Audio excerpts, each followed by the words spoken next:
Bismillahirrahmanirrahim. Assalamualaikum warahmatullahi wabarakatuh. Alhamdulillahirabbil alamin. Wassalatu wassalamu ala asrofil anbiya'i wal mursalin wa ala alihi washabihi ajmain. Rabbi shrah li sadri wa yassir li amri wahlul 'uqdatam min lisani yafqahu qawli. Puji dan syukur mari kita panjatkan kehadirat Allah Subhanahu wa Ta'ala yang masih memberi kesempatan kepada kita sehingga kita bisa berjumpa dalam keadaan sehat walafiat. Salawat dan salam semoga tercurah kepada Nabi kita Nabi Muhammad Sallallahu Alaihi Wasallam beserta keluarganya, sahabatnya, dan kepada kita semua sebagai pengikutnya.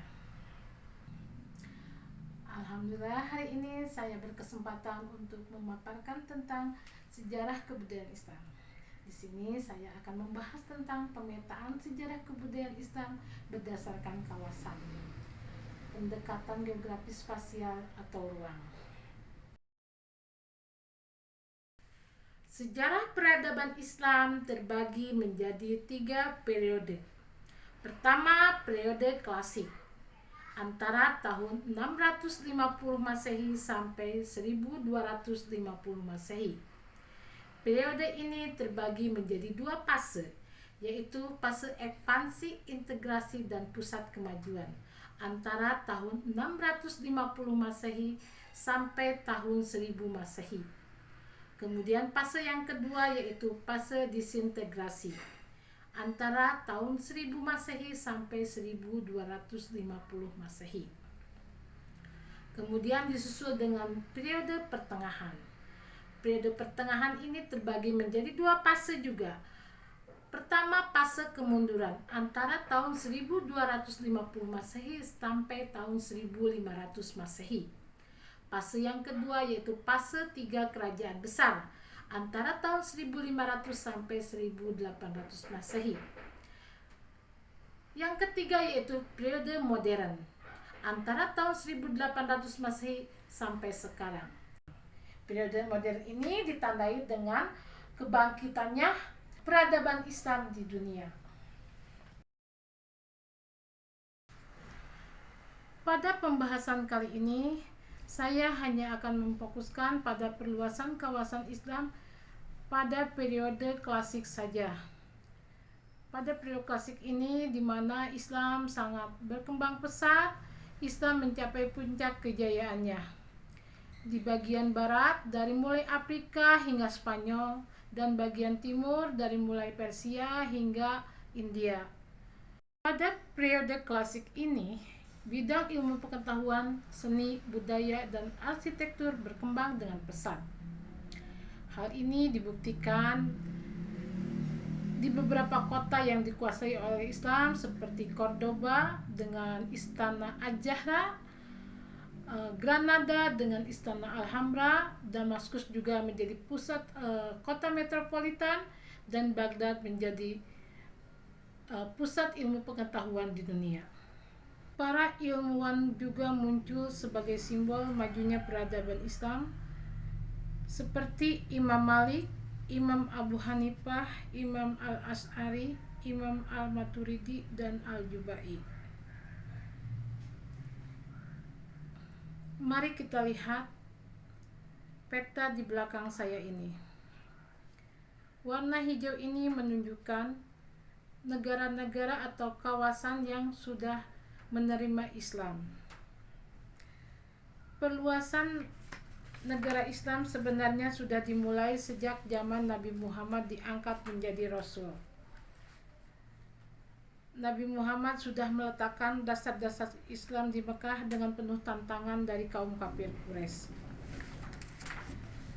Namun di sini Nabi Muhammad belum berhasil membentuk masyarakat Islam karena jumlah pengikutnya yang masih sedikit. Sehingga pada periode ini, periode Mekah ini, beliau hanya berfungsi sebagai seorang pemimpin agama saja. Akan tetapi setelah hijrah ke Madinah pada tahun 1 Hijriah atau 622 Masehi, jumlah pengikut Nabi Muhammad semakin bertambah sehingga beliau perlu meletakkan dasar-dasar masyarakat Islam. Nabi Muhammad di samping sebagai pemimpin agama juga sebagai negarawan, pemimpin politik dan administrasi yang cakap. Hanya dalam waktu 10 tahun menjadi pemimpin politik, beliau berhasil menundukkan Jazirah Arab ke dalam kekuasaannya. Setelah Rasulullah wafat, maka kepemimpinan Islam ini dilanjutkan oleh Khulafaur Rasyidin. Inilah perluasan di masa Abu Bakar As-Siddiq. Meskipun Abu Bakar tidak banyak melakukan perluasan daerah kekuasaan, akan tetapi beliau berhasil menaklukkan beberapa wilayah. Penaklukan Irak seperti Mahdor, Ulais, Nahrudain, Anbar, dan Ain oleh Khalid bin Walid pada 12 Hijriah. Kemudian penaklukan Sam oleh Khalid bin Walid pada tahun 13 Hijriah yang sebelumnya telah ditekan oleh Khalid bin Sa'id bin As. Kemudian setelah Abu Bakar meninggal, dilanjutkan oleh Umar bin Khattab. Ketika para pembangkang di dalam negeri telah dikikis habis oleh Khalifah Abu Bakar, maka tugas pertama Umar bin Khattab ialah melanjutkan ekspedisi yang telah dirintis oleh pendahulunya. Gelombang ekspansi atau perluasan wilayah kekuasaan banyak terjadi.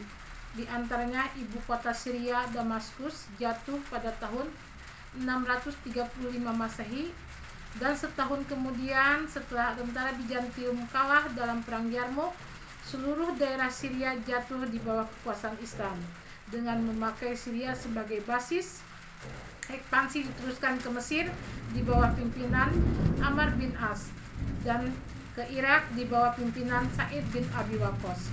Iskandaria, ibu kota Mesir, ditaklukkan pada tahun 641 Masehi. Dengan demikian, Mesir jatuh di bawah kekuasaan Islam. Al-Qadasiyah, sebuah kota dekat Hira di Irak, jatuh pada tahun 637 Masehi. Dari sana, serangan dilanjutkan ke ibu kota Persia, Al-Madain, yang jatuh pada tahun itu juga. Pada tahun 641 Masehi, Mosul dapat dikuasai. Bersamaan dengan ekspansi tersebut, pusat kekuasaan Madinah mengalami perkembangan yang amat pesat.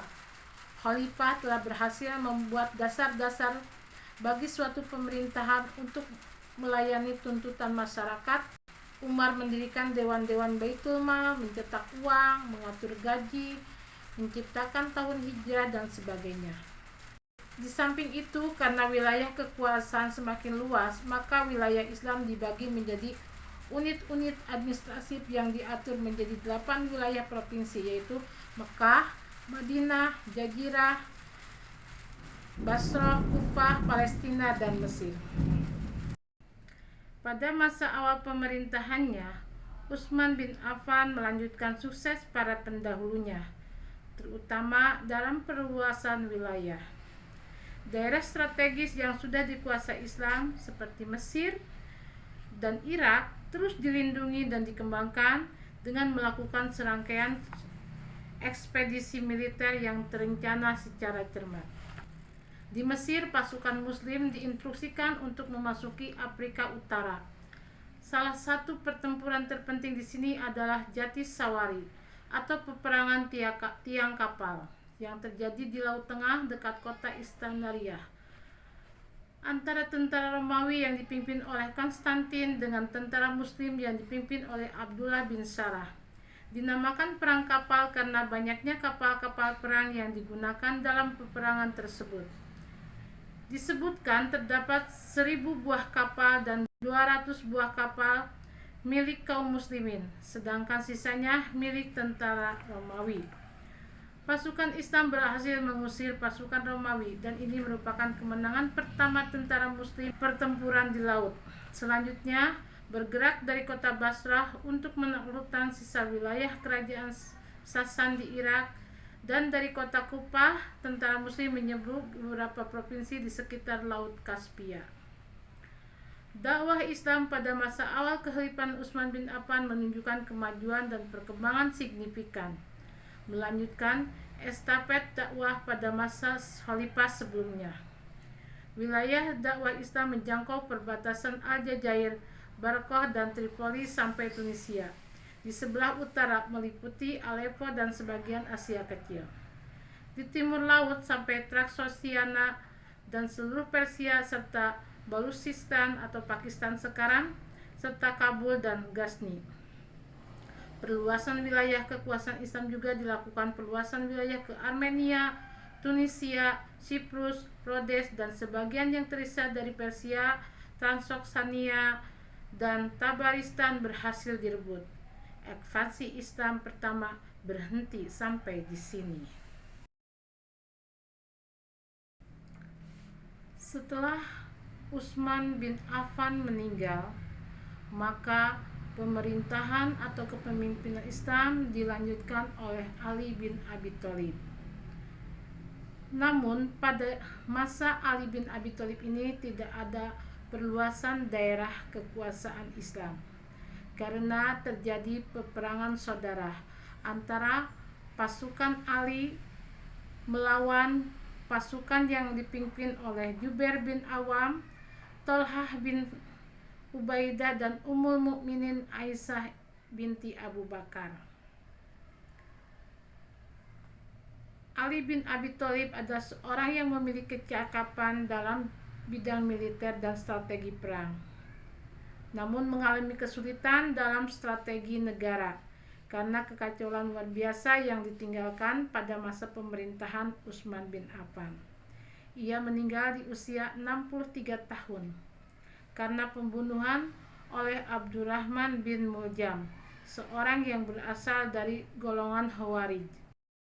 Perluasan wilayah Islam pada masa Bani Umayyah.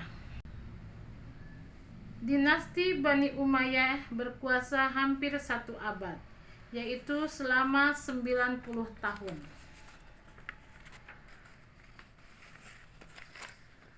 Pada masa Bani Umayyah ini terjadi ekspansi yang besar-besaran. Ekspansi ke sebelah timur dengan menguasai daerah Khurasan sampai ke Sungai Oxus dan Afghanistan sampai ke Kabul. Sedangkan angkatan lautnya telah mulai melakukan serangan-serangan ke ibu kota Bizantium, Konstantinopel. Wilayah kekuasaan Islam pada masa Bani Umayyah ini betul-betul sangat luas. Daerah-daerah itu meliputi Spanyol, Afrika Utara, Syria, Palestina, Jazirah Arab, Irak, sebagian Asia Kecil, Persia, Afghanistan, daerah yang sekarang disebut Pakistan, Turkmenistan, Uzbekistan, dan Kirgistan di Asia Tengah. Perluasan wilayah Islam pada masa Bani Abbasiyah. Pada periode pertama pemerintahan Bani Abbasiyah mencapai masa keemasannya. Secara politis, para khalifah betul-betul tokoh yang kuat dan merupakan pusat kekuasaan politik dan agama sekaligus. Di sisi lain, kemakmuran masyarakat mencapai tingkat tertinggi.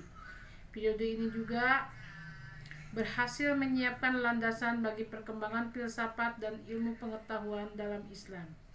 Namun, setelah periode ini berakhir, pemerintah Bani Abbasiyah mulai menurun dalam bidang politik, meskipun filsafat dan ilmu pengetahuan terus berkembang.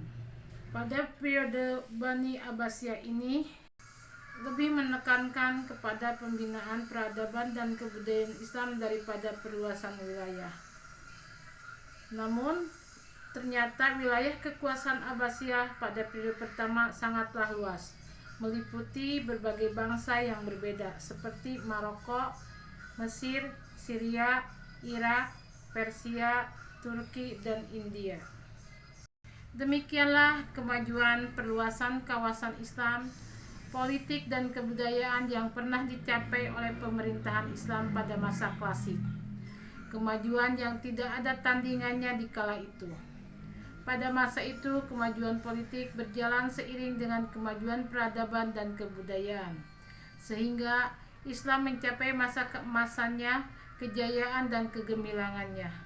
Masa keemasan inilah mencapai puncaknya terutama pada masa kekuasaan Bani Abbasiyah, periode pertama.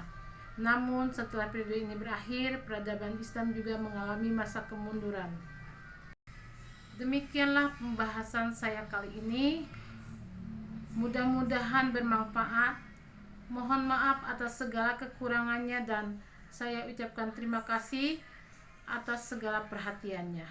Wassalamualaikum warahmatullahi wabarakatuh.